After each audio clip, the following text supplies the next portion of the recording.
Could you kind of share like kind of the advantages of building in public and why you first started doing it?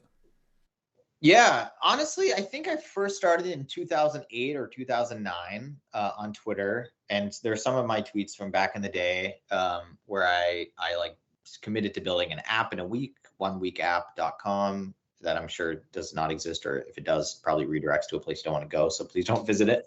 Uh, but you can Google it, and there's some articles or what have you about it. But I was like 17 or 18 or something, and I was like, I just want to build it. Like, and I'd only been doing iPhone app stuff for like, a year or so at that point, or maybe even less than that. But it was initially, it was about like community. It was like, how do I find people who are like myself? This is like iOS development in 2009, 2010, was not super, it was super nascent.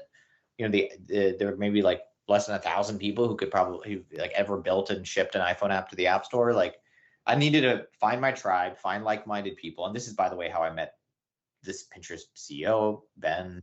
You know, like I met like a lot of my network. It kind of goes all the way back to that. But yeah, initially it was like finding my tribe, and then the other reason was, or there's three reasons. One, yeah, find my tribe.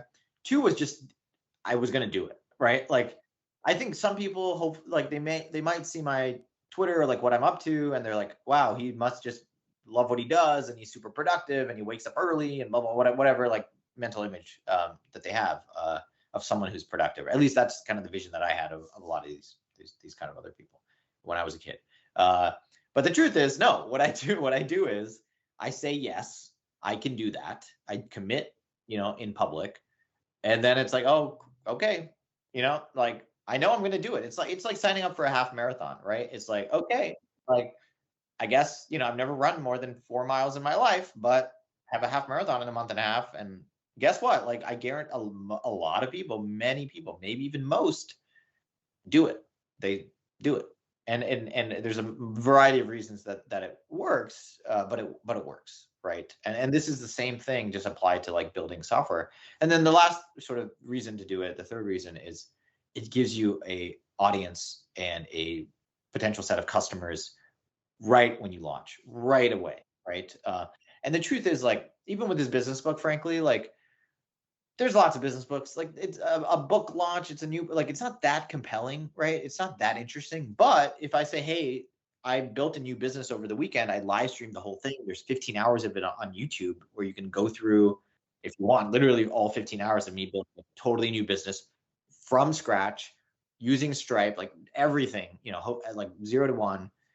That is much more interesting to most people. Why? Because it's different, it's unique, it's real skin in the game, it's risky. I could fail at this like I'm doing it in public. I could not finish in time, etc. It's more exciting, it's just, there's a whole variety of reasons I think that it's more compelling. And that I learned this with Gumroad. Like, how many people care, oh, Gumroad launched a new feature today? I mean, some, right? But not the broad world, right? But if I said, hey, Gumroad failed to raise a Series B, and this is how we reacted to that situation, that is, many people are curious about that. They want to learn, they want to feel seen, they want to know that, like, oh, this journey isn't as simple or as easy as I thought it was based on these TechCrunch headlines or whatnot. Many, many more people are wanting that information versus what feature did Gumroad ship recently, right? Like, and so lean into that. Lean into, what do people care about? They care about other people. They care about stories. They care about struggles. Those sorts of things, and use those to your advantage, right? And you can still do all the other stuff, but I think generally, focusing on the vulnerability side of things, like generally, that's what people really, really want. And it's not easy. It's not easy, right? It's not easy to say, hey, tweet out your revenue numbers in public, or they're obviously, but that's why it works. It works because there aren't a lot of people willing to do that. And you may be surprised if you are one of the few willing to do that, Like, there's tons of people on the other side who want that information.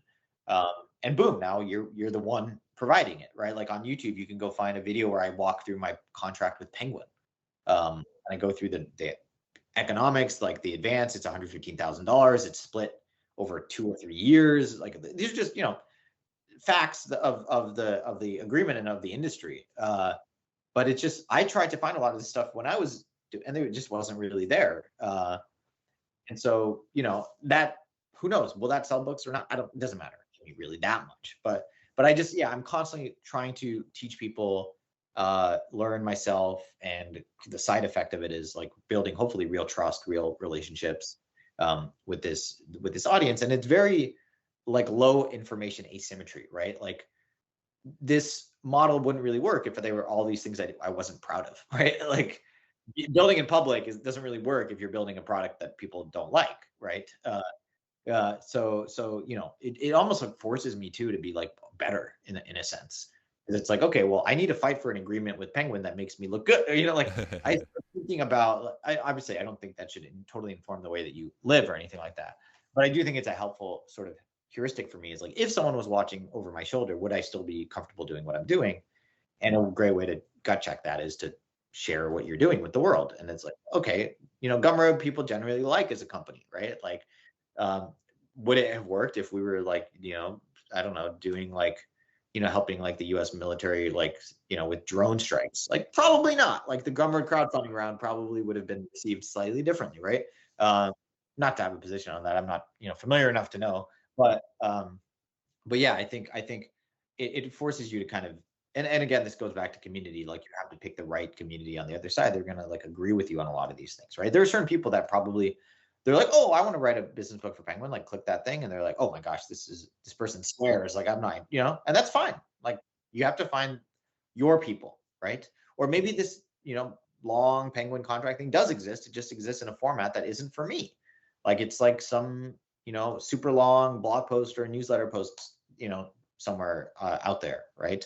But it's not for me because I didn't find it. So here's my contribution to my, part of the internet. So